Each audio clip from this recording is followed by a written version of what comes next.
So we had side one in the blue corner, the rationalists. Now we're going to go to the red corner, the empiricists. Okay, so Descartes, I don't know who else is associated with rationalism, probably like Plato and Socrates and those guys. But Descartes is usually dude number one associated with rationalism. Okay, we've talked about empiricism. Again, in lecture 6 we had our introduction, and we mentioned obviously John Locke, okay, David Hume, George Berkeley. These guys are the ones chiefly or first associated with empiricism. Okay, so we are kind of shifting our focus now at this point from rationalism to empiricism. We've kind of been juxtaposing these and already kind of talking about empiricism sort of indirectly, right, by juxtaposing it with rationalism as we've talked through rationalism. But anyway, so yeah, empiricism. So we're going to really focus on empiricism through the lens of John Locke. Okay, so Locke, a hugely important figure in the history of philosophy. We mentioned Locke, or I did, in lecture 1 when we went through the modern era. I don't even think Locke was on my slide, and I mentioned how, again, the modern era is so fruitful in terms of what was done and how many just pivotal major philosophers did their thing, so to speak, in the modern era. You know, there's no way I could put all of those figures or their names on that slide for the modern era. And so I don't think John Locke even made that slide, and I mentioned that, right? Thomas Hobbes, John Locke, etc. So Locke, huge figure, though. I did mention him, right, in that first lecture. So, and there's a reason why, you know, especially Americans tend to be somewhat familiar with John Locke, because he was very influential on the founding fathers. And if you were to take Philosophy 203, we would actually get into this pretty in depth. And actually, I think most of you guys are probably going to take, right, 203 with me next fall. So we'll get into this, right? We'll talk about Thomas Hobbes and John Locke, how they're both social contract theorists, okay, and how they say very similar things, but some of their differences are pretty significant and speak to why so many Americans are familiar with Locke but not Hobbes, and why the founding fathers were such big fans of Locke but not Hobbes, why they oftentimes would implement or incorporate what Locke said in his philosophy almost verbatim in the founding documents of the country, right? The Declaration and the Constitution. They contain, you know, portions of those documents are almost Locke verbatim from Locke's philosophy. So Locke was a huge influence historically in terms of philosophy in a number of respects. So not just this epistemology stuff, but like I was saying, in 203, the ethics, you know, getting into like social contract theory and so on. He has a lot to say in terms of that as well. So that's ethics or political philosophy, if you will. And by the way, so the answer was Locke justifies revolution, revolting from a sovereign that negates the interests of the people. Okay? The sovereign always needs the continued consent of the people, according to Locke, not just the initial consent. And so if at any point the sovereign seems to be neglecting the interests of the people, Locke says not only does it seem permissible to revolt, but it's almost as if you should feel obligated, right? And it's your duty then to revolt. So no surprise. Whereas Hobbes says, no, we need an all-powerful sovereign. So the sovereign just needs that initial consent of the people. But then in order to have a powerful enough sovereign to sort of conjure up fear in those who are governed, right? Otherwise they won't comply, because Hobbes has a very gloomy view of human nature. You need a very powerful sovereign to strike fear in the people. Otherwise, they're going to agree to this contract, but just try to get away with stuff all the time. So he says you need an all-powerful sovereign to adequately enforce the contract. So the sovereign, the government, only needs that initial consent, right? And then kind of you just have to cater to whatever the sovereign suggests, okay? So he doesn't justify, or at least as explicitly as Locke, revolution. And so no surprise, again, why the founding fathers latched on to not Hobbes, but Locke. Okay? So anyway, Locke, very profound figure in a lot of different respects. So hopefully that's evident at this point. So he is in the modern era, 1632 to 1704. I mentioned really key figure, not just in what we're talking about here, but in many arenas of philosophy. Okay? So as we'll see, I like how I put this at the bottom here. He's going to be very influential on those who follow him too. And I mentioned this at the outset with Descartes. There's a reason why he's referenced as the father of modern philosophy, because he really gets this whole process started, right? So Locke's reacting to Descartes, and as we'll see, right, all these dudes then are going to be reacting to Locke, which means they're kind of then indirectly responding to Descartes as well, right? That whole kind of line of philosophers, right? They're all kind of reacting to one another sequentially, okay? So these dudes right? Berkeley, and we'll get into Berkeley and kind of how he takes what Locke says and kind of runs with it then. We'll get into that at the end of this lecture, so probably on Wednesday, ultimately. David Hume, then, he's going to take a lot of what Locke says and come to some skeptical conclusions. And then Quine, we'll see as well, kind of builds on all that. And ultimately, we'll suggest that we should, because of some of the difficulties illuminated by, what comes out in Locke's philosophy, Quine's going to conclude or argue that we ought to just confine epistemology to psychology. Forget about trying to figure out whether our beliefs are in fact true or not, really correspond to how reality really is. Because the skeptics are right, we can't really ever figure that out. Since we can't ever figure out whether our beliefs are in fact true or not, stop wasting time on it and just focus instead on belief formation or psychology. How it is that humans come to believe whatever they believe, regardless of whether those beliefs turn out to be true or not. Okay, that's where Quine's going to end up as a result of a lot of what we'll talk about. But anyway, that's way in the future here. So just want to point out at this point how influential Locke was. Okay? And we'll see again that process as we move forward. Okay, so again, he's an empiricist. So we're going to see that as we proceed here, and kind of step one, or the first aspect of that, is going to be kind of us capturing his rejection of rationalism. So he does this in a few or he employs, maybe the best way to put it, he employs a few different tactics to try to spell out why rationalism is no good. Right? So he's going to reject rationalism, and then conversely, right, he's an empiricist. So he's rejecting rationalism and establishing instead his empiricism. So mostly today, we're going to kind of work through his rejection of rationalism. So what does he say is problematic about rationalism? Why does rationalism not work?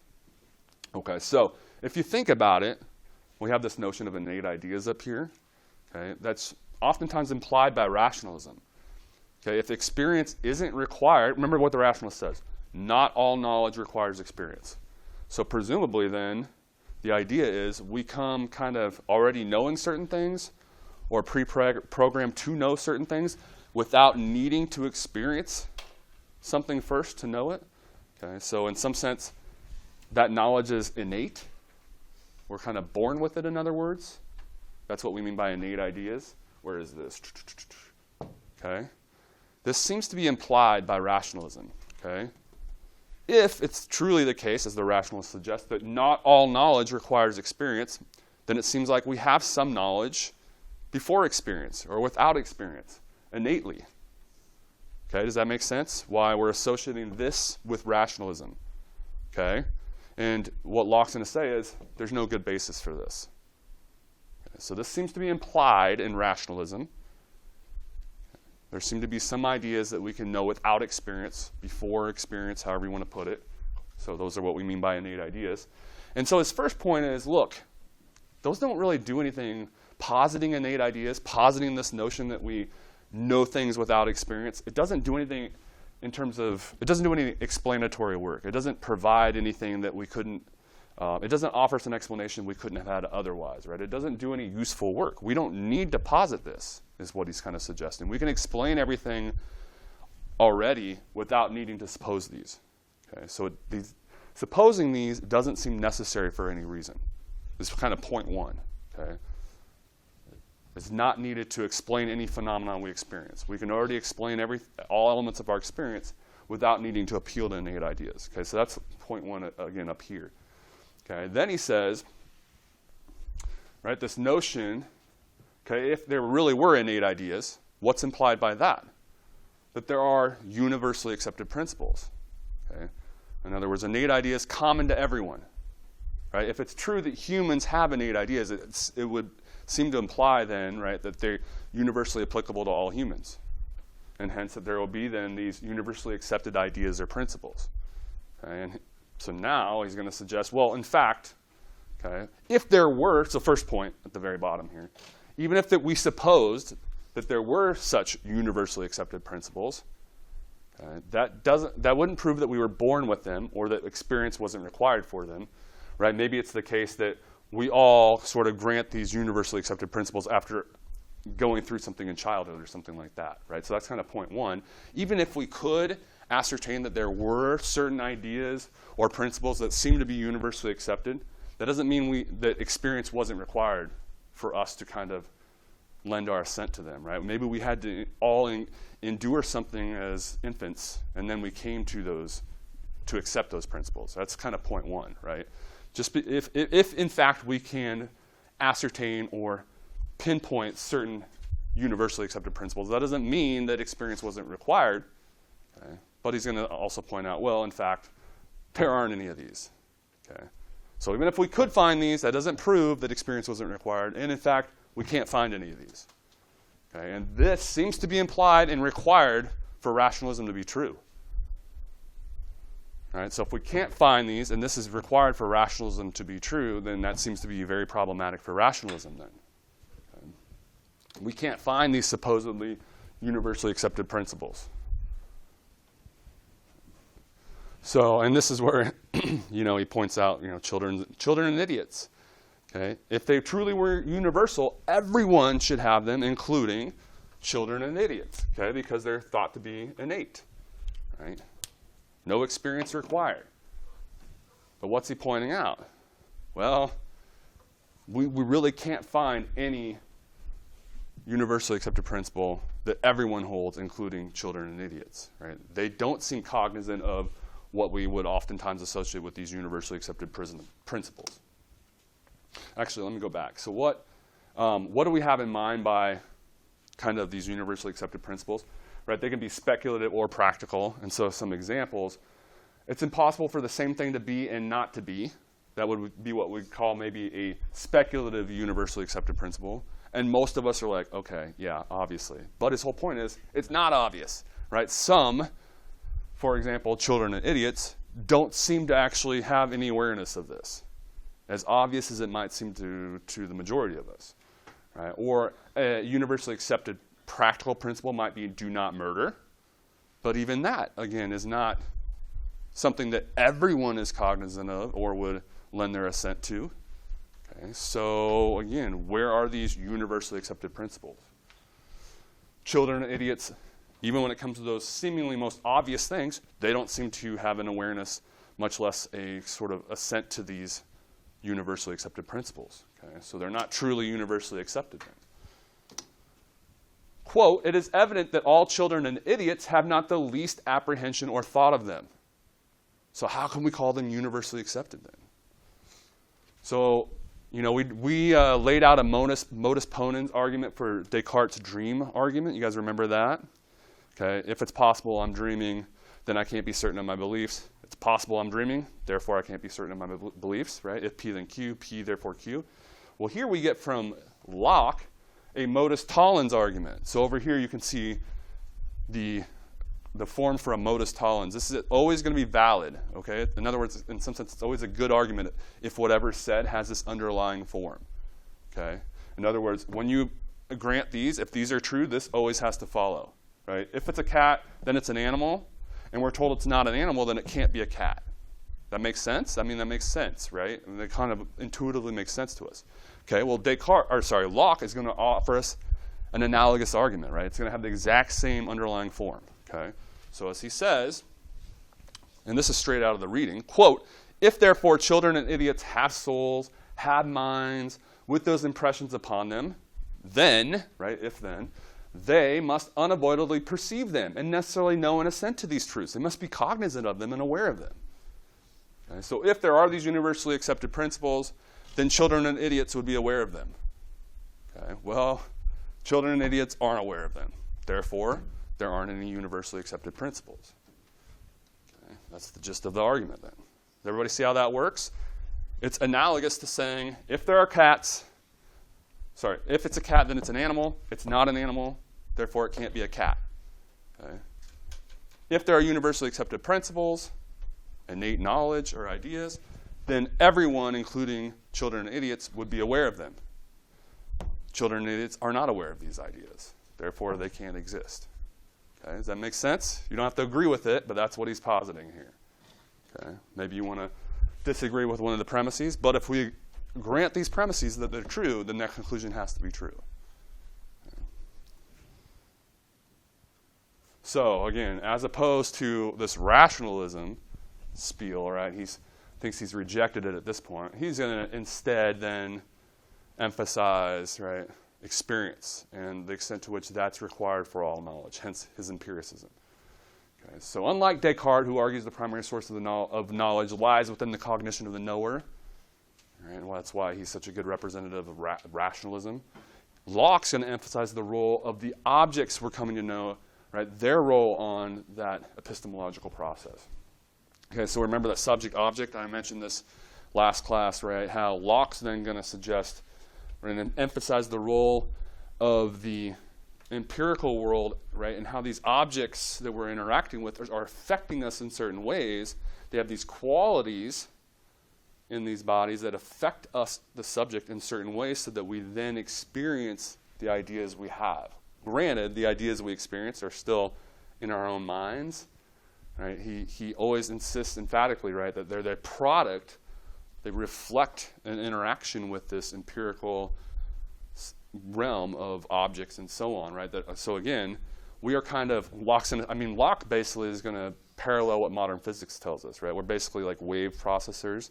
All these objects we're interacting with, right? We see computer, we see, car, but really what's out there are just these vague blobs that are emanating certain like wavelengths, right? Electromagnetic wavelengths, sound wavelengths, and then we are just processing these wavelengths and then get certain ideas as a result. Oh, car, right? But really what's coming to us are just certain wavelengths that we're then processing, right? And so Locke, the picture he's presenting is going to be very similar to that, okay? Maybe not couched in the sort of modern, or the physics sense that we have now, but basically, right, he's saying these objects are out there, and they have these certain qualities, thanks to which then, through our interaction with them, right, we then have the ideas, we come to experience the ideas we do as a result of that interaction, right? So he's emphasizing the extent to which what we experience is a result of, right, our interaction with these empirical objects. Okay, does that make sense? So he's definitely emphasizing, right, the role of the object and how that's affecting this knowledge process. Okay, I think I mentioned that.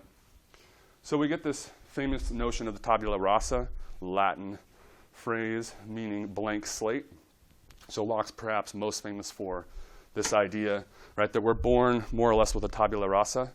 And this just comes to like knowledge or ideas. It doesn't mean like we aren't born with like a basic human nature and certain tendencies or anything like that. We certainly are, right? But in terms of knowledge and ideas, certain beliefs, right, the idea is we're born with a blank slate when it comes to that. Okay? So we're born with a tabula rasa, a blank slate. And so insofar as we have any knowledge or beliefs, the idea is, well, then all of that is imparted on us after we're born via experience. Okay. So human beings are born with no innate ideas. They're born with a blank slate instead. And then after birth, right, via experience, we have come to experience the ideas we have, right? It's imparted on us through experience. So at birth, the mind is akin to, quote, white paper, void of all characters, without any ideas. It's only after we have experience that we then get any semblance of these ideas we have. Okay. Questions, comments, concerns? So experience is required. All right, this is the heart of empiricism. We accumulate all knowledge from experience. Okay, that is the mantra of the empiricist, and Locke is one of our quintessential empiricists. Then. We gain knowledge from experience in two fundamental ways, he says. The most obvious then is the sensation, right? Our interaction with these empirical objects. And then also, through experience and through our reflection in experience, we can then also come to know certain things, right? By reflecting on our own operations and how our mind works, et cetera. But that is itself still a process within experience. Okay, so in either of these two ways, right, we're gaining knowledge through experience, and it requires experience. Quote, this is him articulating, again, the sense in which we can gain knowledge from experience in two ways. Quote, external objects, again, the things we're interacting with that affect us in certain ways so that we have the ideas we do. Quote, external objects furnish the mind with the ideas of sensible qualities, which are all those different perceptions they produce in us. And the mind furnishes the understanding with ideas of its own operation. So we can, again, the idea is we can also reflect on kind of how our mind works and it will also then, in some sense, yield knowledge. Okay? But both of these require experience. Okay? It's not something we have kind of innately. Questions, comments, concerns on any of this? This is where it gets deep. This is where we start to see then the segue into metaphysics and some of the implications of what's being said here, right? What the implications are for metaphysics. Okay? Because this is the point at which we start to speak to how Locke is going to try to really emphasize the difference between us having the whatever ideas we have and that experience of those ideas, and differentiate that from what's causing us to have those ideas. It's one thing to talk about the ideas we actually directly experience. It's another thing to talk about whatever it was that created and caused us to have those ideas. So, for example, he talks about like this notion of black or white, right? Our experience of color, these ideas of color. Well, it's one thing to talk about our notion of black and whiteness that we experience. It's another thing to talk about what in the world, right, these external objects around us that cause us, what it is in reality that causes us to have the idea of black and white. Right? That's different. So in his words, and this comes from Locke, but not from within our specific excerpt. It is, quote, one thing to perceive and know the idea of white or black, and quite another to examine what kind of particles they must be and how arranged in their superficies to make any object appear white or black. So it's one thing to talk about the idea that we have. Let's say one of these was like the notion of white, like the color white, right? It's one thing to talk about the idea we're actually directly experiencing. It's another thing to talk about what it is that's, through our interaction with it, that's creating or causing us to have this idea. And this is him highlighting that, shining a light on that, okay? This difference. He wants to clearly demarcate that there's a difference between us. We can talk on the one hand about that idea itself that we actually experience, and then what it might be that's causing that idea. So this is then his famous distinction between ideas on the one hand and then the qualities of these bodies within this empirical external world that are affecting us or influencing us in such a manner that we then have the ideas we directly experience. So these ideas that we're actually experiencing are a product, a result of, and that's, again, a way in which he's emphasizing the objects we're coming to know, right? They're a product of, a result of, result of our interaction with, okay, these external bodies and objects that have certain powers, as he says, or qualities, then to conjure up and create these ideas within us. So we interact with these, as we'll see, what seem to him to be these vague blobs of material that are out there, right? We interact with them, and then through that interaction, we have a notion of blackness or whiteness, or a car, a yellow car that's making a loud, shrill noise, right?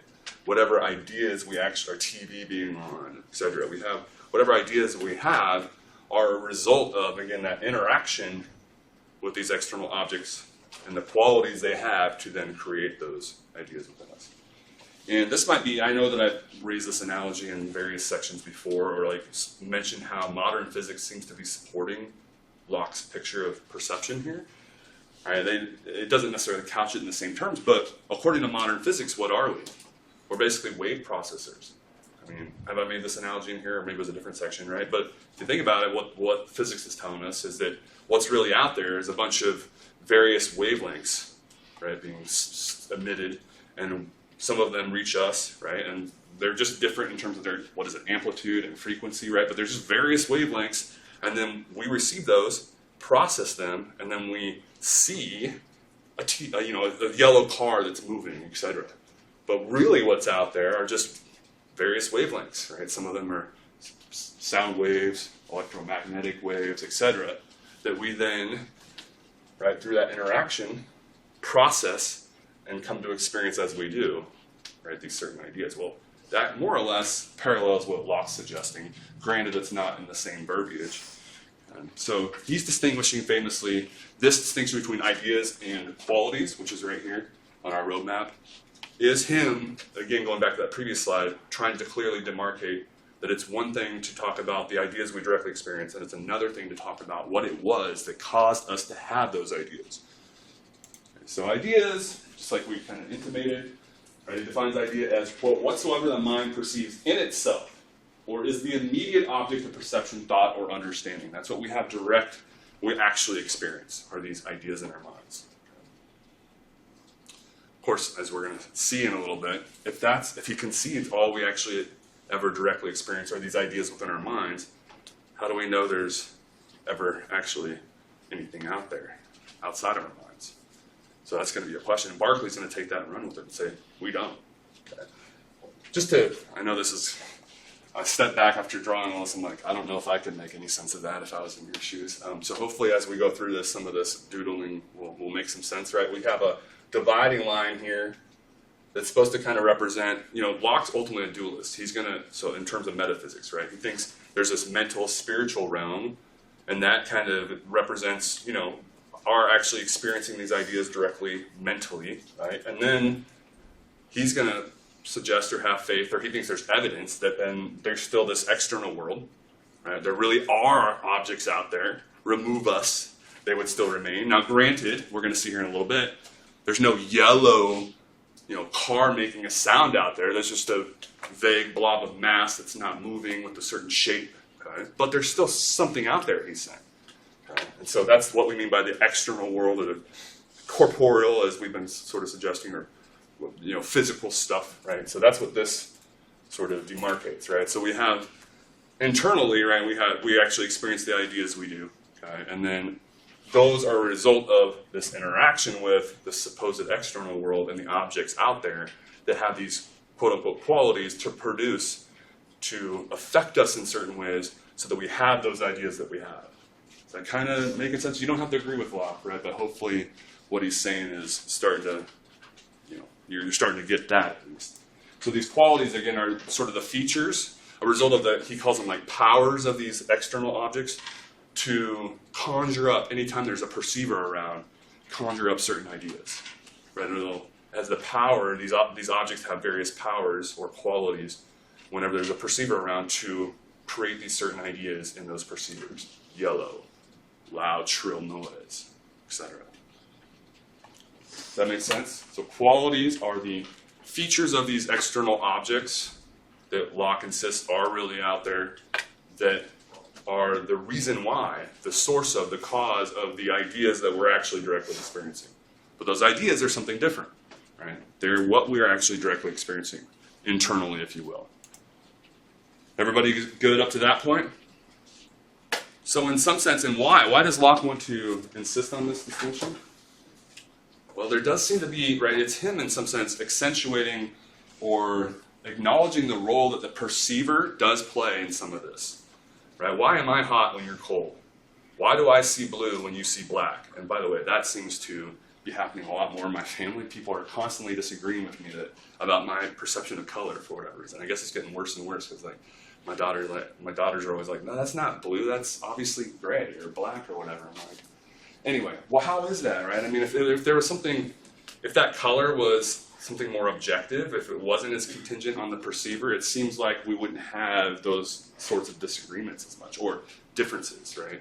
We would see the same thing in some sense, or feel the same thing, okay? So those kinds of examples are, I think, maybe one of the reasons why Locke takes pains to make this distinction and try to insist that there is this difference between the ideas in our experience and what we are directly experiencing, and then whatever it may be that's actually causing that to happen. Okay. So that, right, we got a clear picture of kind of his, in some sense, his metaphysics, right? This is what we're directly experiencing is this, call it spiritual or mental realm of ideas, right, in our minds, if you will. Right? And those are a result or product of our interaction with this corporeal or external reality of bodies with these various qualities, powers to conjure those ideas up. Everybody good? Okay, well then this is where he then, building on that, I think he introduces this distinction to try to cling on to this notion that there is this external world, right? Hanging on to this perspective of dualism. Because if you kind of just take what we already said initially and kind of run with it, how do you know that why not say that everything hinges on the perceiver, right? How do we know that, right? He wants to say, like, remove the perceiver and there's no yellowness. That's what this distinction gets into, right? There's certain aspects of these bodies. Maybe I should just cover the distinction first, right? So with respect to the powers of these bodies, right, to conjure up certain ideas in our minds, right, through these qualities of these objects, there are certain ones that then yield ideas in us that are truly indicative of what's out there. In other words, remove us, and ideas corresponding to what he calls primary qualities, right? Those ideas actually signal things that would still remain even if you remove the perceiver, right? So like shape, solidity, motion, okay? These kinds of things, he says, regardless if there's a perceiver there or not, they are really out there in some sense. Versus, okay, so that's primary. Okay, what's really out there? There is this vague blob out there that's slowly moving. Okay, but there isn't, in some sense, remove me the perceiver or any perceiver. He wants to say these ideas corresponding to the secondary qualities aren't actually indicative of what's out there. Remove the perceiver, okay, and these aspects or these ideas, right, what corresponds to them wouldn't actually be out there. So in other words, there's no yellow out there. That car appears yellow. In addition to having a certain shape, moving very slowly, etc., it appears to me to be yellow, emitting a shrill sound, etc. And what Locke's distinguishing here is, well, actually, some of those ideas really do indicate what's really out there, right? Remove the perceiver, those would remain. And some of those ideas, right, they're actually just in the minds of the perceiver, okay? Remove the perceiver, and they don't remain anymore. Okay? So the yellowness, the shrill sounds, he wants to insist and say, those completely depend on a perceiver in some sense. Remove the perceiver, those things aren't there anymore. There's no yellowness out there, like there is a certain shape that's slowly moving. That stuff is really out there in some sense. It gets a little weird because, well, the shape and the motion, he wants to say that's really out there in a way that the yellow and the sound isn't out there. They're still both out there in the sense that the objects out there have the qualities or powers, if there's a perceiver around, to conjure up those ideas, right? So those are always in the objects in some sense. That ability to conjure up yellowness or certain sounds, if there's a perceiver around, is in some sense always there in the object. But if there's no perceiver around, there's going to be no yellow or no sound, whereas he wants to insist there will be kind of a vague blob that's barely moving, etc. Does that kind of make sense? At least that's his perspective. And I want to say, I think he's kind of clinging on to this distinction, because what if he took that initial point and ran with it, right? Like that point about how much the perceiver, right? How much does seem to come down to the perceiver, right? Why do we experience different, right? I'm hot and you're cold, etc. Right? Well, if you take that all the way, it seems like remove the perceiver. How do we know anything actually is out there? Why have faith that there still remains some motionless blob of mass that's barely moving? Right? That's going to be Berkeley's chief issue then. Right? He's like, Locke, you did a great job of acknowledging, right, that we're bringing something to this perceptual table. If we weren't there, in what sense is it hot in here? Or in what sense is that yellow really there? In what sense is the tree making a sound if nobody's in the forest to hear it? You're right, Locke. Remove the perceiver, those things don't seem to exist. But you didn't go far enough. Why are you clinging to the idea, nevertheless, that something still remains? How do we know, remove the perceiver, that anything is still there? How do we know there is a vague blob that's barely moving? How do we know that is actually still out there? Okay, so Berkeley's going to take kind of what Locke initially says and say, kudos, but you need to go further. Right? And so Berkeley's going to take issue with this distinction. No, everything hinges on the perceiver. Remove the perceiver, what are we talking about? So if a tree falls in the forest and no one's there to hear it, does it make a sound? What tree? Berkeley's going to say. So that's the impetus. You can see why Berkeley's a metaphysical idealist. For all we know, all that exists hinges on us, the perceiver. Right? We've never had a perception of something that continues to exist independent of our perception. So how do we know there is anything outside of our ideas? Right? There really is something out there. So anyway, I've, as usual, foreshadowed a lot of what's coming, but let's back up a little bit. and kind of build off that initial distinction.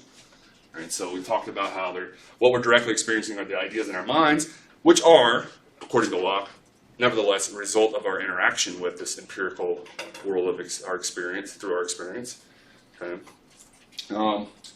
Some of those ideas, so like step 2 was, right, okay, granting this divide, clearly demarcating what we're experiencing is one thing, those ideas, versus what's causing them. Okay? Then step 2 is like certain ideas, okay, really do correspond or indicate what's out there in some sense. Remove us, they'd still be there. Primary stuff. Right? Whereas there's this other stuff, elements of what we're perceiving and experiencing, where if you remove the perceiver, us, they don't seem like they'd still be there in some sense. Right? The yellowness, the shrill sound, etc. Okay, so that's that primary versus secondary distinction. And I made this point a moment ago, right? It's a little weird because in some sense, well, the powers are always there in those objects to conjure up both types of ideas, primary and secondary. But in some sense, what's really out there is just the primary stuff he wants in the system. There's a difference. So that's this point. Only ideas corresponding to the primary qualities of bodies are said to vary resemblance, truly indicate in some sense what it's really like out there. What it's like even without us, the perceiver. In some sense. So ideas corresponding to the secondary qualities of bodies, on the other hand, they don't have this kind of resemblance. They're not truly indicative of what's really out there if you remove the perceiver. Okay. I think I said most of this. Quote, this is from 220. The idea is that primary qualities of bodies are resemblances of them, right? What's really out there. And their patterns do really exist in the bodies themselves. But the ideas produced in us by these secondary qualities have no resemblance of them at all. Is everybody kind of getting the distinction here? You don't have to agree with it. Berkeley's not going to agree with it. Okay. But at least, hopefully you can appreciate what Locke's trying to suggest. Okay. So let's take an example, a violet or any flower for that matter, and let's talk about it or analyze it in terms of what Locke suggested. So what are the primary qualities of this flower? Purple, okay, yeah. So it's color. Wait, is that a primary though? It's actually a secondary, right? If you remove us, right, that's one of the things he says isn't actually out there, right? Just like there's no yellow car out there, there's no purple or a blue flower, there's just like this vague blob of semi-solid, I guess it's somewhat solid, right? It's not as solid as like a brick or something like that, but you know, it's got a certain degree of solidity. It's probably not moving unless we're playing toss the flower, I don't know, right? But it's probably not moving. Those are kind of the things that we associate with the primary qualities. So a certain particular body mass that's probably motionless unless we're playing toss the flower, like I said. And what are the secondary qualities? It's color, okay? It's sweet smell, etc. And so what's he saying about these secondary qualities? Yo, in some sense, they don't really exist. They're in your head. Remove you, they're nowhere. There's no purple sweetness out there. Out there. It's just in here. Remove you from the equation. Those things don't exist. Whereas these elements really would still be there. Right? There would be this big blob of mass with some degree of solidity that's not moving, etc. So some aspects of this flower, at the very least, are in your head. Right? They're completely dependent on the perceiver. Remove the perceiver, they don't exist. Okay, so that's the point of this here. So the sweet-smelling blue flower, in some sense, at least those aspects of it, are merely in your head. As he says elsewhere, quote, take away the sensation of them, that is the secondary aspects, or our ideas, right, that correspond to them. Let not the eyes see light or colors, nor the ears hear sounds. Let the palate not taste, nor the nose smell. And all colors, tastes, odors, and sounds, as they are such, particular ideas, vanish and cease, and are reduced to their causes, namely bulk, figure, and motion of parts, or their primary qualities. Remove the perceiver, and their sense perception, and all those other things vanish. All that remains are the primary stuff, which is really out there, even without perceivers around. All right, so So manna is like this sweet substance they talk about in the Bible. And he reflects on manna to make this point. So, you can think about any little kid that would just want to eat candy incessantly. If we let them do that, right, they would get probably sick and experience pain. And Locke points out similarly, right, if you just consume a bunch of manna, you can get sick, right, and not feel well. And he points out, well, all of us, most of us anyway, readily admit that the sickness isn't really, or the pain that we might experience as a result of that, right, consuming too much of it, isn't really in the manna. Right? If there wasn't a perceiver around, that sickness wouldn't exist. Does that make sense? In some sense, right? There needs to be a perceiver there for the sickness to exist. Okay? It's not actually in the manna itself. Right? And he's saying, well, the exact same thing we should apply to all of these so-called secondary qualities. Right? It's whiteness, it's sweetness. Remove the perceiver, none of that remains. And then Berkeley's going to say, well, yeah, Locke, do the same thing with all your primary qualities too. Right? So just like Locke saying, hey, all you normal, average, everyday people, you're not being consistent, right? You're not treating these other aspects of the manna or candy in the same way you're treating the sickness that we get from consuming too much of it. You recognize that sickness isn't really in the candy or manna, right? Remove the perceiver, it doesn't exist. Locke wants to say, well, why can't you people realize that the same is true of the whiteness and the sweetness of it? And Berkeley wants to say, well, why can't you, Locke, realize the same thing is true of the primary qualities as well? So anyway, hopefully that's making some sense. But he's saying, right, most of us will readily appreciate that, in some sense, right, the pain or the sickness that we experience from eating too much candy, for example, it's not in the candy. Remove us, it wouldn't still be there. We appreciate that, but we don't appreciate the same point with respect, and we should, Locke's saying, with respect to its color, right, its sweetness, etc. So in his words, quote, that these ideas of sickness and pain are not in the manna, but effects of its operation on us, and are nowhere when we feel them not. This also everyone readily agrees to. So again, we all appreciate and agree to that. And yet, men are hardly to be brought to think that sweetness and whiteness are not really in manna. Okay, why aren't we being consistent and viewing them the same way? Which are but the effects of the operations of manna by the motion, size, and figure, the primary stuff of its particles on the eyes and palate, as the pain and sickness caused by manna are confessedly nothing but the effects of its operations on the stomach and guts, by again the primary stuff, by the size, motion, and figure with insensible parts. It's a little wordy there, but hopefully you can see how he's basically making that point that I just mentioned, right? That we should be treating the whiteness, the sweetness, all the things he associates with secondary qualities. In the same way, we all recognize that the sickness isn't actually in the sugar.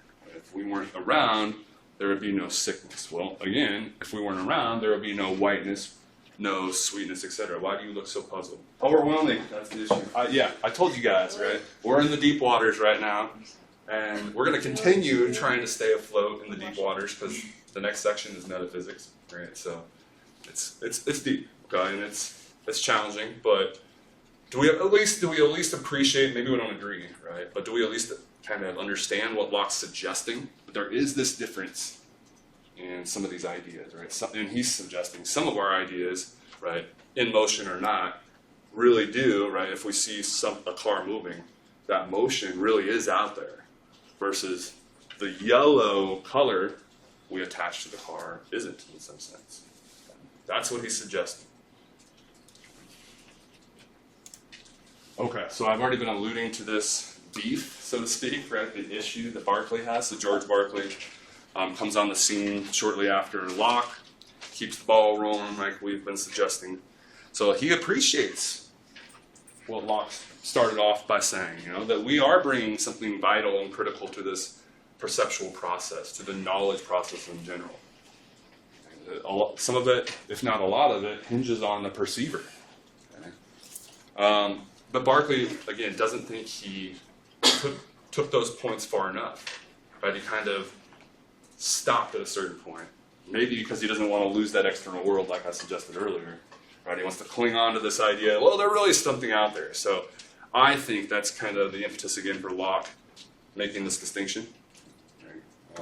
Because otherwise it seems like, well, if you're going to concede that the perceiver, right, is that important, remove the perceiver and certain things don't seem to exist, Well, again, why not go all the way? Berkeley's going to say, why suppose that there is anything that remains when you remove the perceiver? How do we know? Like I've maintained a few times. I mean, you've never had a perception of any reality or existence outside of your perception, which if you think about it, that is what is implied in the notion of an external world. Something outside of you, your perception. Remove you, what's implied is that there's something that's still existing or would exist. Some reality outside of you. But how do you know that? Every perception of reality you've ever had was through your perception. So how do you know there is anything outside of your perception, which is what belief in the external world suggests? Which is what, supposing certain ideas we have really do map up or resemble or indicate what's out there, that's what it's suggesting, that there really are these things. Remove us. Right? There really is something that would still exist. But Berkeley's going to suggest, again, that doesn't seem rationally justified. How do you ground that? You've never had any experience of any reality that didn't hinge on your own perception. So how do you know such a reality exists external to you? You don't, Berkeley says. So if you're being consistent, you'll concede that. For what it's worth, though, Locke doesn't, right? He does cling to this notion, no, some of our ideas really do imply, reflect what's really out there. So he remains a dualist, Locke, that is. Whereas Berkeley is going to take a lot of what Locke said, and that is going to be the reason then he becomes an idealist. Berkeley, that is. No, we don't have any rational justification for supposing there's anything outside of my mental, spiritual experience of ideas. So why suppose there is any other type of existence? How can we know there is an external, physical, corporeal reality outside of our own minds? We can't. That's Berkeley's perception. Or not perception, but that's Berkeley's view. I like the way the Oxford Companion of Philosophy sort of captures Berkeley's issue with Locke. So, again, sort of trying to describe what Berkeley's issue was, they say, how in fact could he, that is Locke, know that our ideas correctly represent to us in any respect the world's actual character? He's clinging on to that idea, again, that notion that the primary ideas we have really do give us an indication of what's really out there. But how does he know that?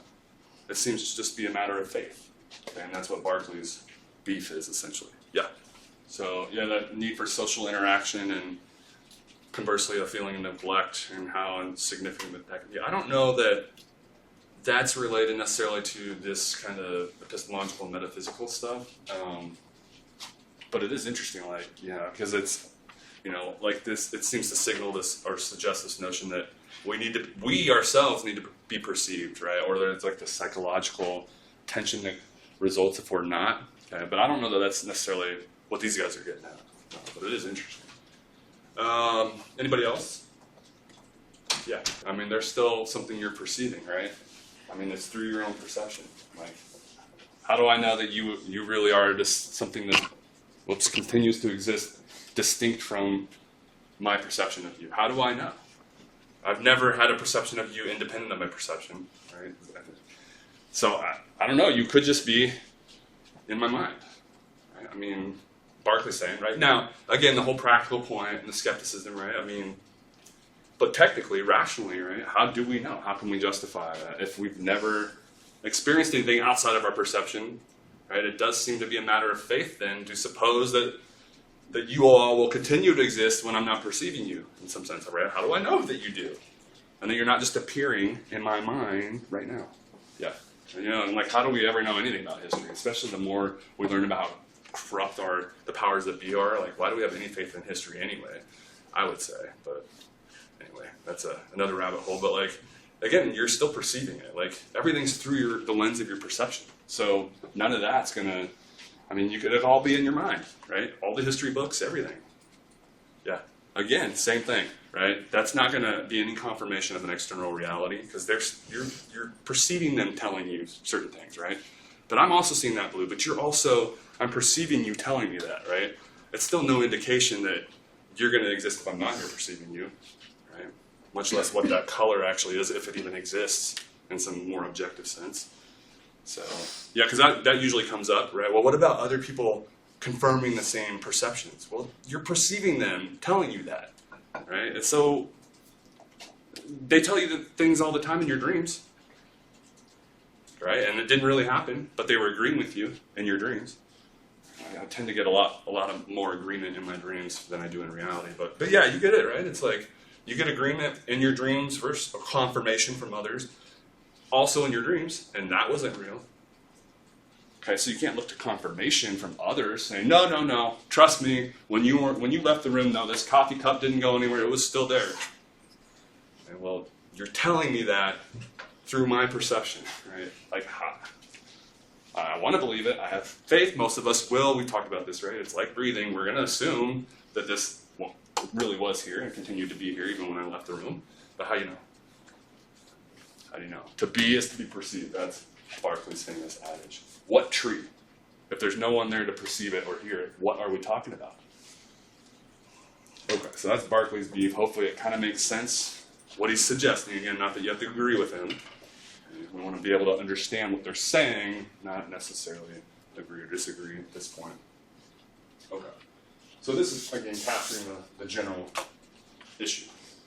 Since he concedes that all we actually directly experience, that is Locke, just as modern physics is telling us, are right, the ideas within our minds. Okay? So we have an image or idea of a TV and a car, etc.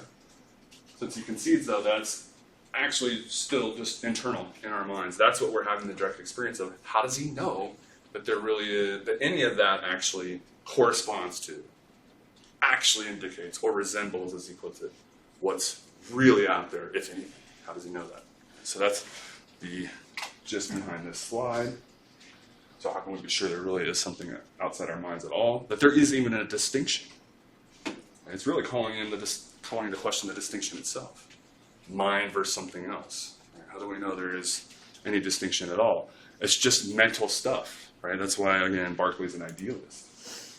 But Locke, as I mentioned, is confident. He is a dualist. Okay?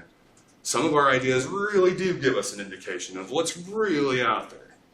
Or so he says.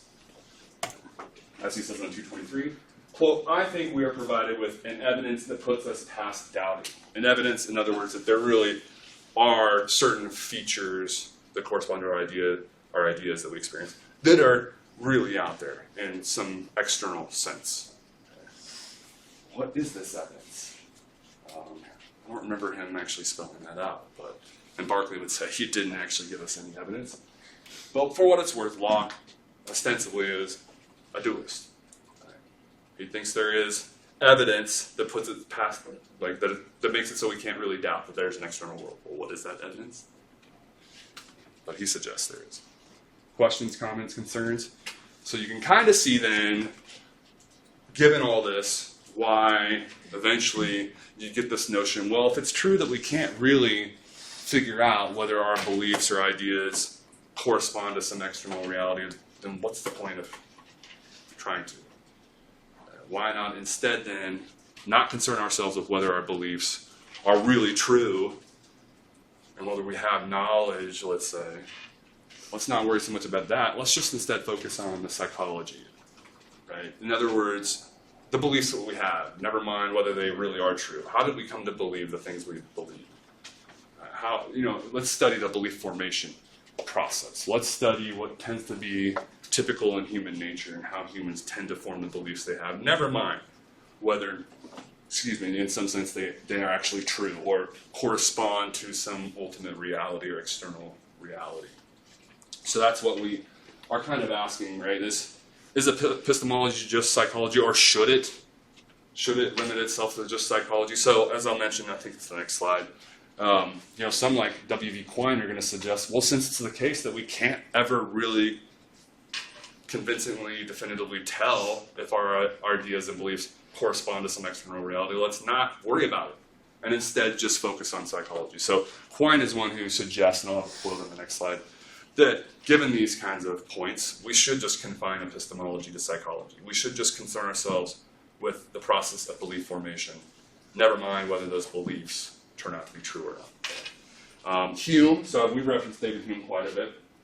Right, he's one that's going to suggest, for better or worse, probably worse, when we're talking about these belief formation, right, the formation of beliefs and what we tend to think in our ideas, for better or worse, it tends to be an autopilot process. Right? It's on par, usually I've raised this analogy a lot, right? But it's on par with like breathing. Right? It's a natural subconscious process that you don't even think about.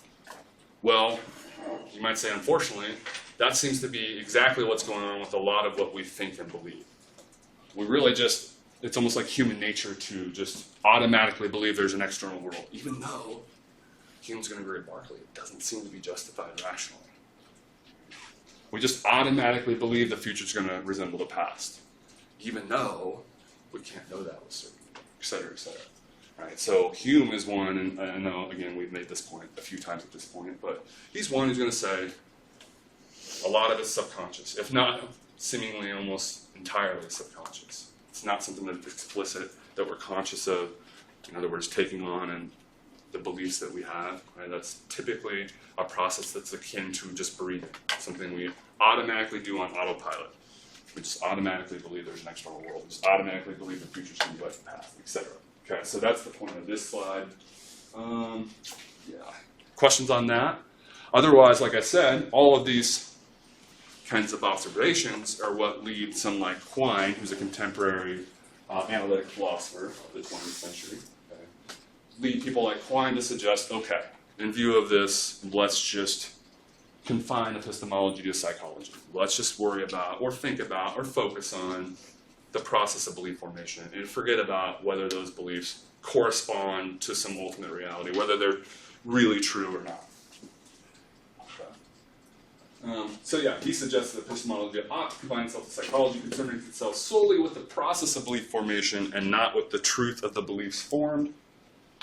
As he puts it, quote, epistemology or something like it simply falls into place where it should as a chapter of psychology and hence of natural science. Questions, comments, concerns? I know this is heavy stuff. Arguably some of the most, I think, obtuse, difficult stuff to parse, sift through, right? I mean, it is heavy.